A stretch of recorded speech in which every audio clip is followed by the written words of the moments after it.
Okay, people, let's get into this. Why is Joe Biden not going to be the president of the United States? Why was he never going to be the president of the United States? Let's get into it.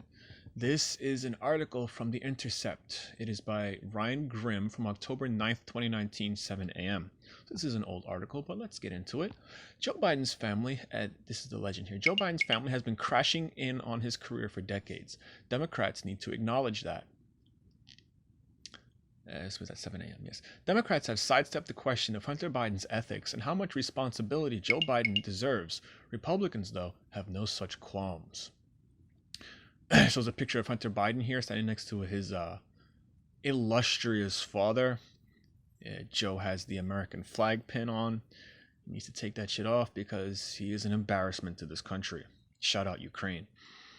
Hunter Biden left, and his father, then Vice President Joe Biden, attend the World Food Program USA annual McGovern-Dole Leadership Award ceremony on April 12, 2016 in Washington, D.C. Photo courtesy of Teresa Kroger, Getty Images for World Food Program USA. Now, while Democrats pursue the impeachment of President Donald Trump for pressuring foreign countries to investigate Joe and Hunter Biden, they are left making an argument that is at once true and electorally and ethically compromising. What Trump did and continues to do was an impeachable abuse of power, and it should be considered separately from the question of what Hunter Biden did. Oh, the Intercept is half fake. Probably all fake. The problem for Democrats is that a review of Hunter Biden's career shows clearly that he, along with Joe Biden's brother James, had been trading on their family name for decades, cashing in on the implication and sometimes the explicit argument that giving money to a member of Joe Biden's family wins the favor of Joe Biden. Democrats have been loath to give any credibility to the wild rantings of Trump or his bagman Rudy Giuliani. Yeah, the adjectives, man, the adjectives, fake as fuck. Leaving them to sidestep the question of Hunter Biden's ethics or decision making and how much responsibility Joe Biden deserves. Republicans, though, have no such qualms and have made clear that smearing the Bidens as corrupt will be central to Trump's re-election campaign. The Trump approach is utterly without shame or irony, with attacks even coming from the fail son Eric Trump. Not liking the Intercept too much right now. Hunter Biden didn't know anything about the industry he was in. He didn't have any discernible duties, and he's getting paid $50,000 a month. And then he gets $1 billion from China. The entire media turns a blind eye. Twitter pic. Okay. Trump War Room at Trump War Room, October 3rd, 2019. Investigative reporters and GOP operatives have dived deep into the question of whether Joe Biden ever used his official power to do favors for special interests, shoveling money to his family, and found no proof of this. In the case of Ukraine, it's likely that Biden's actions as vice president while demanding the firing of the country's top prosecutor, Viktor Shokin, that's an add-on, did more to hurt his son's company than anything else. As far as the impeachment inquiry is concerned, there's an important point. There was no illegal behavior for Trump to hang his desired corruption investigation into Joe Biden on. His entire goal was to use the power of the American empire to pressure a client state into ginning up bad press for his Democratic rival. Nobody seriously believes that Trump... what is this crap? Nobody seriously believes that Trump has any serious commitment to eradicating corruption in Ukraine. You are full of shit, Intercept. Or any genuine opposition to nepotism. A member of his own family had used the power of the White House to shake down Gulf autocrats for a real estate bailout after all. Oh, so Trump is shaking down autocrats. But he's not about getting rid of corruption. But he shakes down autocrats. Okay, Intercept, you are so full of shit. But that doesn't mean that Biden's behavior is a legitimate problem for Democrats. This reads like something Tim Pool wrote. Indeed, Biden has been taking political hits over the intersection of his family's financial dealings and his own political career for some 4 decades. 40 years, wow. Yet he has done nothing to publicly inoculate himself from the charge that his career is corruptly enriching his family. And now that is a serious liability. By contrast, one of his opponents in the presidential primary, Senator Bernie Sanders, Illinois, independent Vermont, went so far as to refuse to endorse his son Levi Sanders when he ran for Congress, saying that he does not believe in political dynasties. In defending the Biden's nepotistic relationship, Democrats would be forced to argue that, to be fair, such soft corruption is common among the families of senior-level politicians. But that's a risky general election argument in a political moment when voters are no longer willing to accept business as usual. Yeah, no. Politics as usual. Okay? We're no longer willing to accept politics as usual. Business, we can do. For now, Biden's opponents in the presidential campaign appear to all hope that somebody else will make the argument, while congressional Democrats don't want to do anything to undermine their impeachment probe, and so Biden skates. I asked Warren if Hunter Biden's position at Burisma was appropriate. I know that everyone wants to try to drag in other people, but what happened with Ukraine is about Donald Trump, she said in an interview. Yeah, you're full of shit. In 2006, Bo Biden, who died of cancer, was roped into an investment meeting led by James and Hunter Biden at the firm Paradigm Global Advisors. The family was considering acquiring the firm, and James Biden told executives that he'd have no problem bringing in people looking for an in with Joe Biden, who was a U.S. senator at the time. We've got, quote unquote, we've got people all around the world who want to invest in Joe Biden, James Biden told officials with the firm, according to a Political magazine investigation. Bo Biden turned red in the face, telling his uncle, "This can never leave this room, and if you ever say it again, I will have nothing to do with this." Close quote. Hunter and James Biden denied the account to Politico, but the magazine stood by it, citing multiple sources with similar recollections. Quote unquote, "We've got investors lined up in a line of 747s filled with cash ready to invest in this company," a Paradigm executive recalls James Biden saying. In 2014, the stepson of former Secretary of State John Kerry, Chris Hines, gave Hunter a similar warning. The pair were partners in an investment firm, Rosemont Seneca, when Hunter Biden and a third partner, Devon Archer, were invited to join the board of the Ukrainian national gas firm Burisma Holdings. And now we think we're going to get into the juicy part now. Hines, through a spokesman, told the Washington Post that he strongly objected to Hunter Biden and Archer taking the board seats. Mr. Hines strongly warned Mr. Archer that working with Burisma was unacceptable. Mr. Archer stated that he and Hunter Biden intended to pursue the opportunity as individuals, not as part of the firm, the Post reported.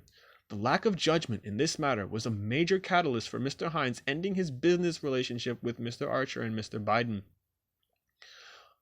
Obama administration officials, too, were concerned. Amos Hochstein, the special envoy for energy policy, raised the question with Biden, the New Yorker reported. In April 2014, Hunter went ahead and accepted the invitation to join the board, along with a fee of at least $50,000 a month. Per month. I wish I made that much money for being a freaking... No, you know what? I don't wish I made that money. I wish I made that much money from my competence. But Hunter Biden just gets paid for being an idiot. Beau Biden and Chris Hines both recognized what was plainly before their eyes. Cashing in on the Biden family name was wrong. Now Democratic voters are faced with the same quandary. They can see the corruption in front of their eyes, and they have to decide whether it's the argument they want to have with Trump in 2020, or whether they want to nominate someone else who will allow the party to make the corruption argument cleanly. Hunter told the New Yorker he and his dad had a tacit understanding that they would never talk business. The Biden campaign claimed to the magazine that the two never spoke about his work in Ukraine, though Hunter says they did talk about it. Quote unquote. Dad said, "I hope you know what you're doing." And I said, "I do." Close quotes. Hunter told the New Yorker the Biden campaign declined to comment for this story. They show a picture here. Then Democratic vice presidential candidate Joe Biden left, and his brother James Biden during the Democratic National Convention in Denver, Colorado on August 27, 2008, courtesy of Rick Friedman, Corbis via Getty Images. In trading on his father's name and power to advance his career, Hunter Biden was following in the footsteps of James Biden, Joe's younger brother. It began small. In 1973, 1 year after Joe Biden was elected to the Senate at age 29, James Biden opened the nightclub Seasons Change with what Politico, referencing contemporaneous local reporting in Delaware, called, quote unquote, unusually generous bank loans. When James ran into trouble, Joe, as a senator, later complained that the bank shouldn't have loaned James the money. What I'd like to know, Biden told the News Journal in 1977, is how the guy in charge of loans let it get this far. The paper investigated, and sources at the bank said the loan was made because James was Joe's brother. So fair, so very fair. Not from competency, but because, they're family. Give him some money. I hate these people, man. I really do. They don't know what a meritocracy is. James, in the 90s, founded Lion Hall Group, which lobbied for Mississippi trial lawyers involved in tobacco.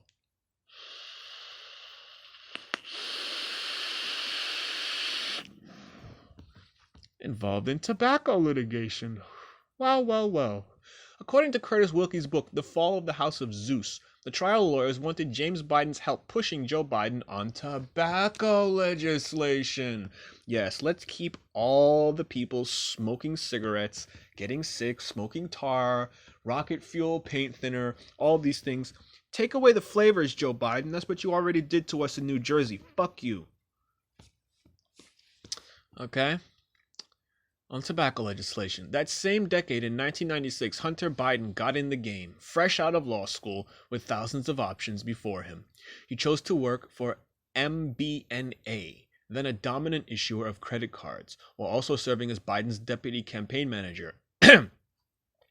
MBNA was one of the most powerful corporations in Delaware, a state with no shortage of major companies thanks to its lax tax and regulatory approach, and has since been absorbed by Bank of America. Biden in the 1990s was known half-jokingly as the senator from MBNA, though he didn't find it funny. I'm not the senator from MNBA, he said in 1999. Biden said a lot of shit. None of it makes sense. Not a lot of it makes sense. He was, however, MNBA's greatest champion in the Senate. Throughout the 1990s, bankruptcies were on the rise, and MNBA began pushing hard to reform the law to make it harder for people to discharge debt. The controversy brought Elizabeth Warren into politics, a well-known bankruptcy law professor. Oh yeah, the fake Indian. Ha ha ha.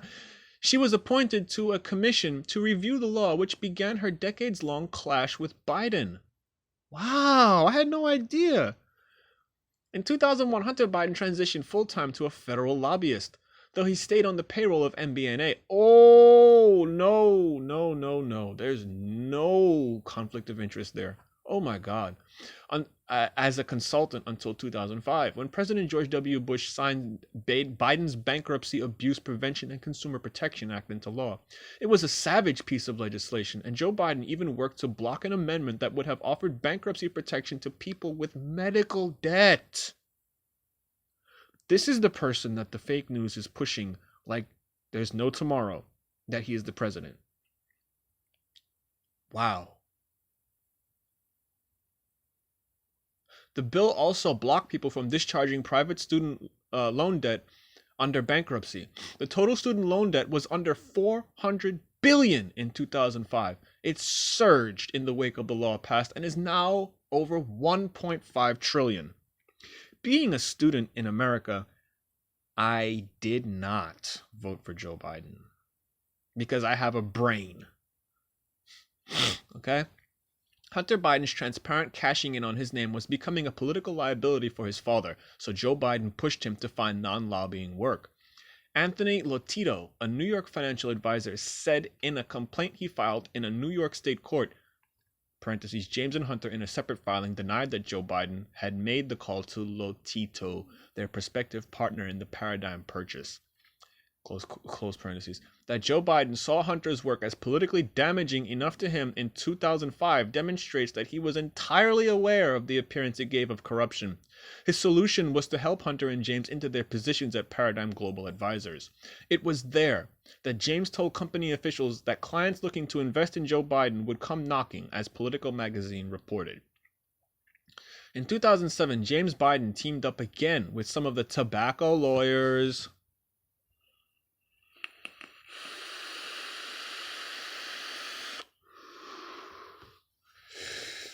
with some of the tobacco lawyers from the previous decade, planning to launch a lobbying firm that Hunter would also be involved in. Oh, joy. Again, the affair became a political problem for Biden, thanks to a sordid moment in which James Biden's two prospective partners were caught on an FBI wiretap saying, "We really need to push on the Senate bill, and we're going to meet with the Bidens around noon." Apparently, in reference to legislation to compensate black farmers for discrimination. The firm never came to fruition because one of the Biden's potential partners was arrested. That year, Biden launched his second failed presidential bid, but he wound up on the ticket with Barack Obama, serving the next 8 years as vice president. Must it feel so great to play second hat, Joe Biden? That's why you want to be president now, because you're tired of playing old hat. But you're going to a Ukrainian jail where you will have, I'll be the second bunk. You'll be the bottom. Yeah. Whew. Serving the next 8 years as vice president. Hunter's relationship with MBNA became a political problem again. In 2008, a 2008 New York Times story headlined, "Obama aides defend bank's pay to Biden's son," reads like deja vu.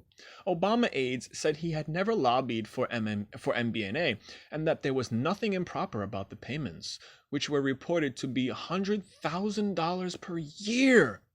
News that the University of Delaware had paid Biden's firm millions, had gotten many millions more in earmarks, also caused the vice presidential nominee trouble. In the meantime, Paradigm Global Advisors fared poorly and shut down in 2010. James quickly found new work, joining a construction firm in November 2010. In June 2011, while Joe Biden was overseeing Iraq policy, the firm won a $1.5 billion contract building homes in Iraq. The company's founder, Irvin Richter, told Fox Business Network that having James on board helped. Listen, his name helps get him in the door, but it doesn't help him get business, he said. People who have important names tend to get in the door easier, but it doesn't mean success. If he had the name Obama, he would get in the door easier. Hunter, meanwhile, went into business with Heinz, catch up, forming the firm Rosemont Seneca, along with partners Devin Archer and Eric Swerin. In 2012, Archer and Hunter Biden connected with Jonathan Lee, who ran a Chinese private equity fund, Bohai Capital, and began talks about working together. They did a large real estate deal together in 2013 and began setting up a joint fund. In late 2013, Hunter Biden traveled with his father on official business to China, where he introduced the vice president to his partner Lee. The new firm, Bohai Harvest RST, as The Intercept reported earlier this year, would go on to invest in facial recognition technology used to surveil China's Muslim population as part of its ongoing cultural genocide operation. Separatists. Nation of Islam is the enemy of the state. Let's keep it real. The firm, according to the Wall Street Journal, planned to raise $1.5 billion in capital. Trump and his attorney Rudy Giuliani have since contorted into the notion that China simply handed Hunter Biden $1.5 million. I wonder what the hell that money is, man, because I've got to pay tuition. Tuitions. Biden has since responded, God bless me. And then there's Ukraine. In February 2014, Hunter Biden, less than a year after enlisting in the Navy, was discharged for testing positive for cocaine. But a new opportunity was about to present itself.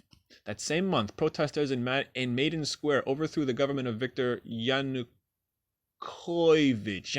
in Ukraine, sparked by the government's unwillingness to sign an association agreement with the European Union. Yeah, because they don't want to be slaves. The new government leaned heavily toward the West and away from Russia, and a jockeying for wealth and power shook the ruling class. Remnants of the old regime became targets, and one of those was Burisma Holdings, owned by Mykola Zolchevsky, an oligarch and former government official tied to Yanukovych.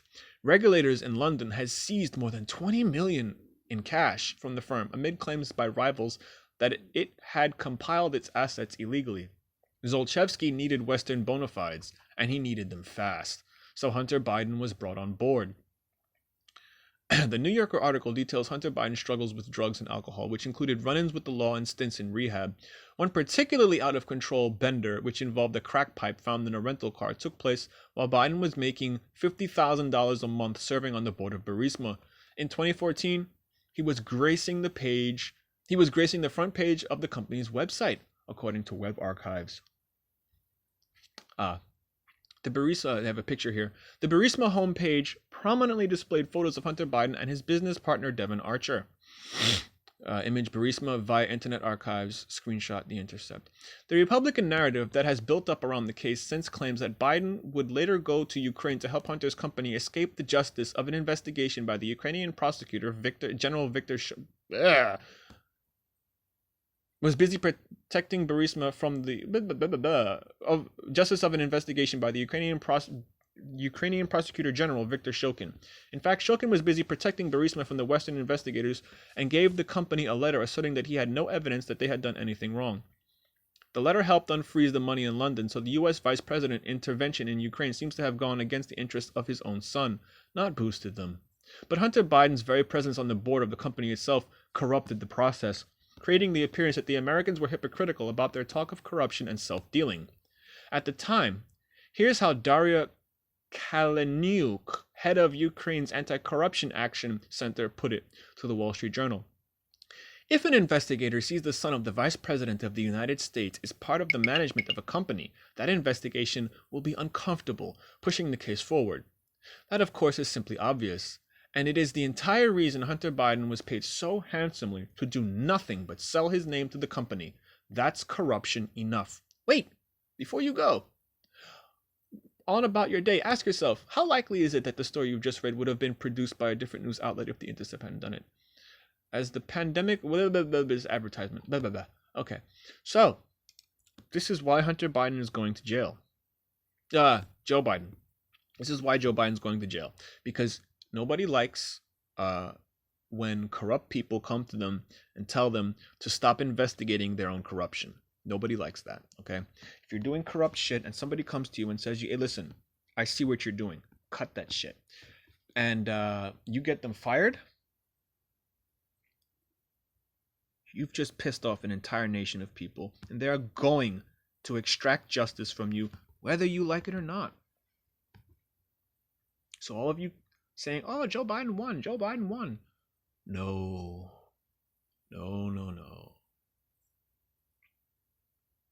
All of you Biden pushers, you need to cope better. Okay? We can't have the reputation of our country so filthed by the obvious scandal of the Biden family. Okay? So absorb it, choke it down, drink it, eat it, whatever you got to do, man. But get the truth inside you. Okay? Because that's the only way you're going to be on the right side of history. That's why Trump is on the right side of history. So cope. And shout out Santa Surfing. Shout out James Munder. Shout out freaking Red Pill Ken. Red Pill 78. All my patriots. You know who you are. You know we all voted Trump. Because we are sick and tired. Sick and fucking tired of being walked on, taken for fools, abused, kept poor. While Hunter Biden trades in his name, making billions, $100,000 a year, $50,000 deals, just so he can feel like he's somebody. He's nobody. He's a public servant. And he's a piece of garbage. He will never, nobody like him will ever be president of this country. Don Lemon, deal with it. I want to see you cry more because I know you are just as corrupt as Joe Biden. because you lie every day. You push this man in the news as if he is the president of this great country, and you need to be punished severely. Now, I'll drop my Cash App under here. I'll put the link under here too to this article, and you can donate because motherfucker is broke as fuck right now. I ain't even gonna lie. The COVID idiots want to keep us all broke, man. So support citizen journalism today by smashing that Cash App that I'm gonna put below. Where we go one, we go all.